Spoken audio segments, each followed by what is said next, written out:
Ladies and gentlemen, presenting in the blue corner, wearing blue with yellow and weighing 105 pounds, professional record, 1 loss. From ELM Boxing Gym of Malabon City, ladies and gentlemen, Chino Vergara.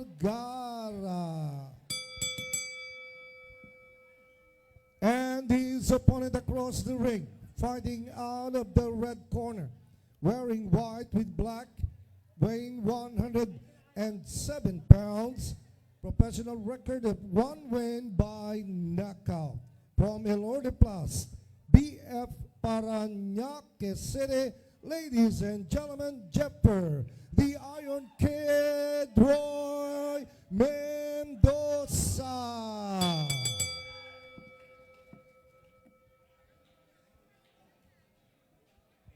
Okay, 4 rounds paglalabanan nyo. You know the rules. Follow my instructions. Okay? Protect yourself at all times. Karin, touch gloves.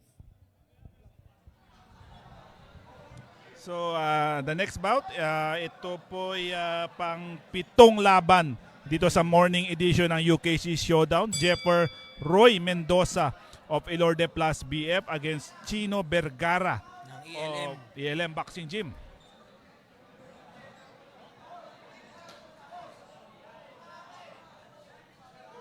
$108 pala tong dalawang fighter na to. Light flyweight. Lifeline, no? Bakbakan na. Bakbakan na Oo. agad. Kaya pala Iron Kid to, no? Oh. Very interesting din yung style ni Iron Kid. Kasi talagang nandun lang siya. Baka idol niya si Iron Mike. Kasi I'm seeing yung parang minimimic niya yung galaw ni Mike Tyson eh. O kaya Iron Man. Kaya Iron Kid. Oh, Oh. pwede. Diba? Kasi Pwede. yung galaw niya, pati yung yung movement. Tingnan natin kung may incorporate niya sa style niya sa laban na to. Tsaka malalaman natin, tignan natin kung sino mauubos. Oo. Kasi so far, si ELM, si Vergara, talagang mukhang desidido siya na bawiin yung kanyang isang talo eh. Oo. Bitaw ng bitaw.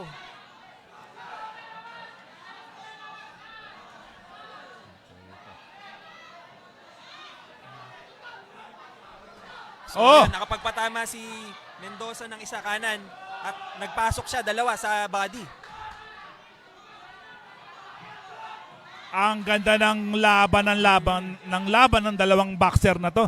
Both a very very composed fighter. Hindi nararattle at although na corner si Mendoza doon, ang ganda din ang balik ng counter niya.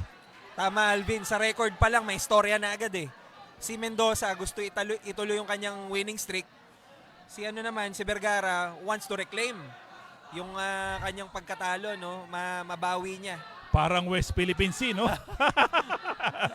May ire-reclaim ito yung kanyang win. Gusto niya magkaroon ng win ngayong araw. Tingnan natin. Ito yung mga tipo ng laban na ubusan talaga. Para sa mga kakatune in lang, first round pa lang po ito. Pero pag nakita niyo yung kanilang mga bitaw no, parang naghahabol eh. This is scheduled for 4 rounds.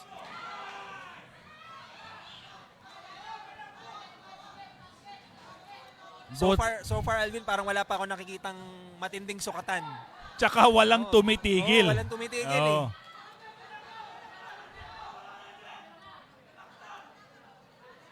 Ayun, medyo napagod Ito, ng medyo narinig ata tayo. Narinig tayo ni Mendoza. Si Vergara, trabaho lang talaga, no? Katawan.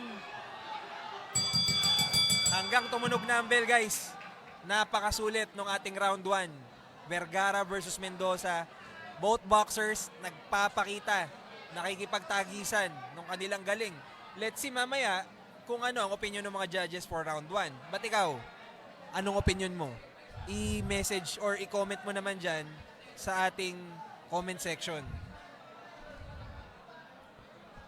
A blistering round number 1 for both fighters. Bakbakan talaga, Oo. bakbakan, Yung dami ng binato nung Vergara, talagang yung accumulation. Although hindi lang siya bato ng bato, talagang tumatama din. Totoo. Yung Mendoza naman is accuracy. Yung maybe limited yung binato niya pero most of the punches that he throw on round number 1 did severely connected to Vergara sa body and head. Malaman natin sa round number 2. Correct, Alvin. So yung mga viewers natin dyan, kung nakinig kayo kay Alvin, masasaksihan nyo yung sinabi niya na mga bato ni Vergara kasi makikita nyo sa marks dun sa mukha ni, ni Mendoza. No? Yun yung mga patama kanina. At round 1 pa lang yun, guys. Uulitin lang natin. This is round 2. The head movement is a reminder of how Mike Tyson really Yes, is fighting. Alam mo na kung sino idol niya. Oo, Hindi mo na alam na. tatanungin. Tsaka yung upper niya, Mike Tyson din eh. Pero ngayon, mas gumagana yung head movement niya. Kanina kasi nakakalusot yung mga patama ni Vergara. Yeah. Talagang he is emulating Mike Tyson, Tyson. pati yung upper eh. Pati yung upper eh. Oh. Nakaturo sa kisame pagbitaw eh. But Vergara is connecting heavy body punches on Mendoza right now.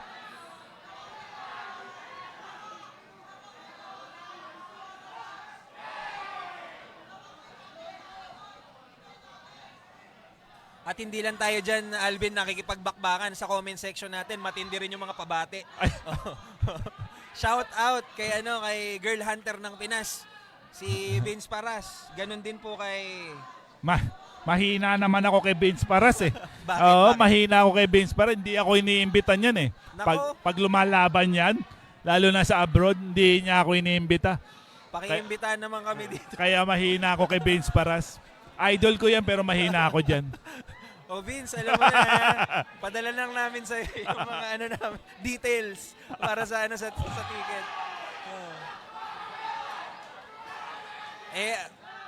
Alvin, kay si Champroni, mukhang siya naman daw ang mahina sa'yo. Kasi pinapaalala yung t-shirt niya daw. Padala mo daw sa Australia. Si Baldonado. Mahina din ako dyan. Kaya mahina rin siya sa akin. Umalis ng Australia, hindi nagpaalam eh. Hindi nagpaalam. Mahirap nga naman magpalala move doon, Champ. Pagbalik mo, kita tayo. Ganda ng bakbakan to.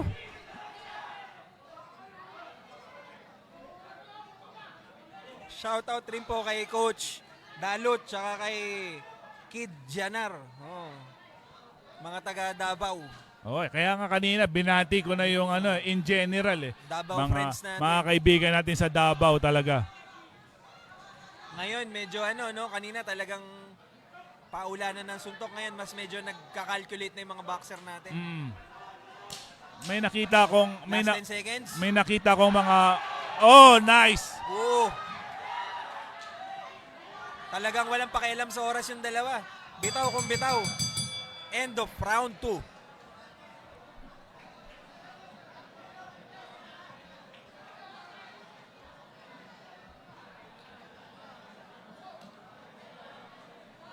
Meron pa ditong isa, Alvin. Inantay ka daw lumaban. Si King Baby Boy. Alam ko si King Baby Boy nasa sa Thailand data to ngayon Si King Baby Boy, Laban din ata. isa pang boksingero na napakahina rin ako. Wala. Hindi ka ba sinama? Wala. Ay, message na lang ako pag nasa Thailand na. Pag nandito, hindi ako pinapansin. Mali. Dapat nga. before umalis. Before umalis, sasabihin, Oy, Mr. Go, aalis na ako, lalaban ako sa Thailand. Gusto mo ba sumama? Wala, hindi man lang ako niyaya. Yung magagandang PM. Pero kidding aside, nanalo siya sa Thailand. Almasen Brothers, Nanalo siya the last time around. Ngayon, lalaban din siya. Ngayong araw na to yata. So, good luck. Ko yung weigh-in Good luck sa Good luck, Almasen Brothers. kay King Baby Boy na kita tayo dyan soon. Kita tayo dyan soon. Tsaka si din ata, Alexander Almasen. Oo. Round number 3 na po tayo ng isang napakagandang 108 light flyweight na laban between Joffer Roy Mendoza of Elorde Plus BF against Chino Vergara Kala ko yung 108 di timbang eh. Kala ko bilang na suntok. LLM Boxing Gym. More than 100. More than 100. More than 100 ang binato ng dalawang batang to. Malaking factor ba dyan, Alvin, dahil naka-pertex sila? Kaya, kaya ganun yung bato ng mga suntok. Hindi, Kasi baka brought to you by hindi, baka hinahabol nila yung KO. Hinahabol yung KO. boxing fan pa rin. Yung boxing fans na yon, dapat night and day.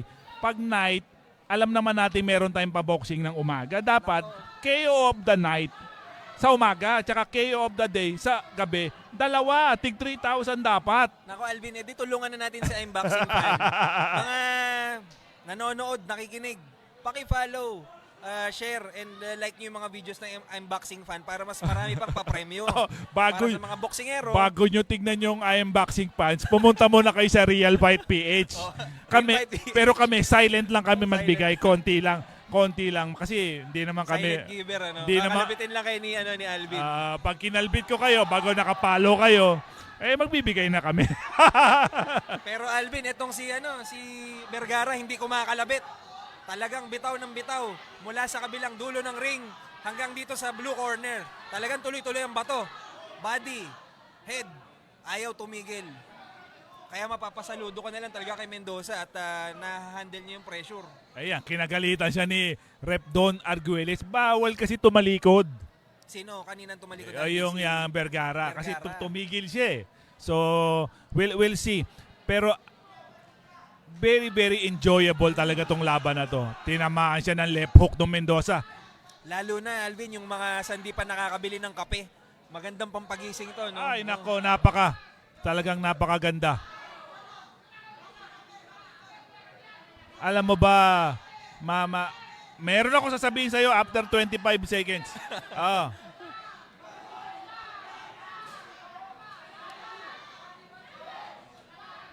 Di ba pag sinabing bawal, bawal talaga. Talaga ang mga Noipi talaga. Pag sinabing bawal, para bang naglalakad sa ibabaw ng ng buwan eh. Harapan pa ng camera. Ay nako, Diyos ko po. Napakagandang round na naman ang binitawan, ang pinakita ni Mendoza at saka ni Vergara sa atin, guys. Kung meron naman kayo dyan, mga emoji, bigyan nyo naman ng clap react. Itong mga... Nalimutan ko tuloy yung sasabihin ko sa'yo. Ano ba yung sabihin mo? Yung parang sa buwan? Nawala tuloy yung diwa ko eh. Habang Kasi nagpapalakpakan sila, ano ba yan? Yung ba yung may kaugnayan sa buwan? ewan ko ba kasi merong dumaan na parang ewan ko.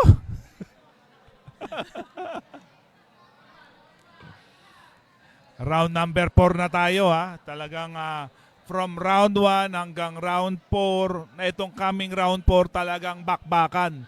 Talaga. At makikita mo yan, Alvin, si reaction din ng crowd. Kung kanina sinasabi natin na medyo tahimik pa, puro knockout, Oo. Ngayon makikita mo yung silence, may tension eh. May tension kasi nag-iisip din sila what will happen next. Saludo sa dalawang boksingero na to, kay Mendoza at Vergara ng ELM. Si Mendoza naman po is from Elorde Plus BF Parañaque.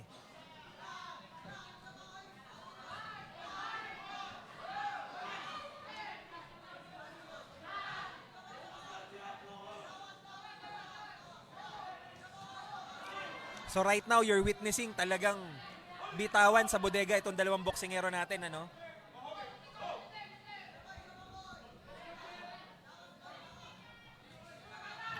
Vergara trying to take charge. Pero tumatry din bumitaw si Mendoza sa body. At nakapagpatama si Mendoza kaliwa to the face of Vergara. So right now, nag-work yung head movement ni Mendoza. Let's see kung hanggang saan niya ito madadala. Medyo nagkaroon ng energy ulit si Mendoza. Nakita mo yung postura.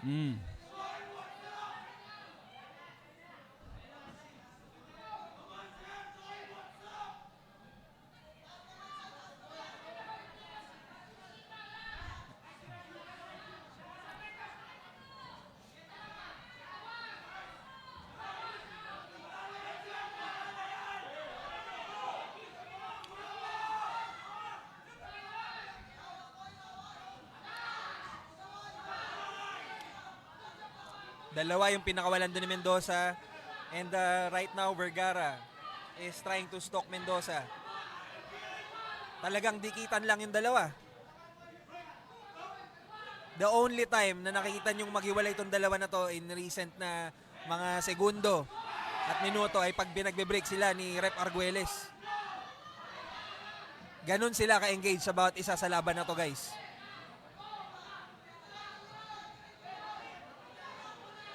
Patuloy lang ang bitaw ni Vergara. Umusog lang ng kaunti. Ayan na naman, upper.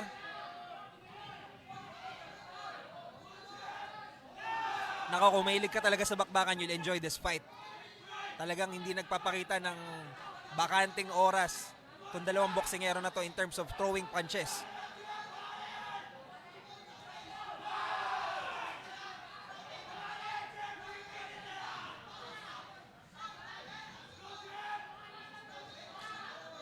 ...26 seconds. Oops. Napaupo muna si Mendoza dun sa ating ropes. Back in action na po tayo. Last 10 seconds. Nako guys, mukhang alam na natin. Umabot. Oo. Sa 4th round. Ikaw, anong opinion mo? Sino kayang panalo sa dalawa? Paki-comment naman dyan sa ating comment section.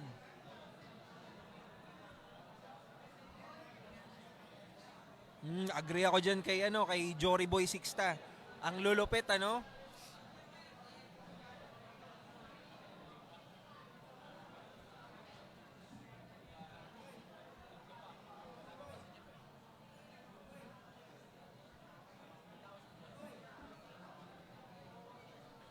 Mukhang nakinig naman sa'yo, King Baby Boy, si Mendoza kasi nagbabato rin siya ng mga counter kanina eh. Lalo na dun sa sa neutral corner nung magkadikit sila.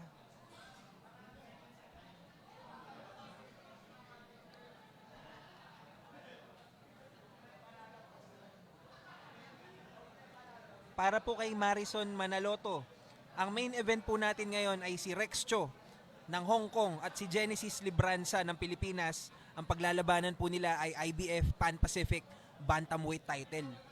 So baka pwede pong i-share nyo pa yung video natin. Tsaka i-like nyo po yung page natin. Mamaya, at marami pa po tayong mga laban, Pang-7 pa lang po yan.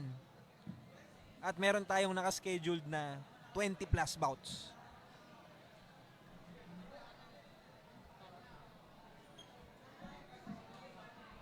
May mga fans din dito, si Vergara. Shoutout po kay Rosa Maria.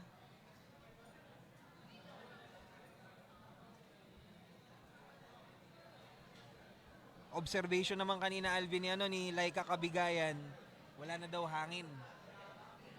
Well, kung ikaw ay sasabak din sa ganung klase ng laban, talagang challenging yung hangin. Yes, of course, siyempre.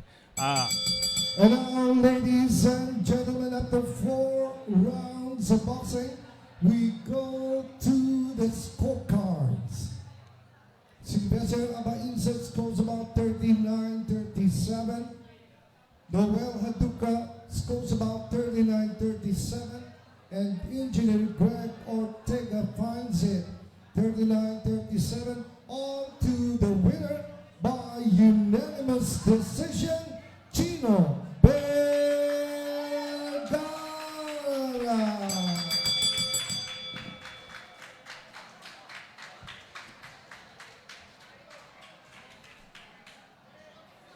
So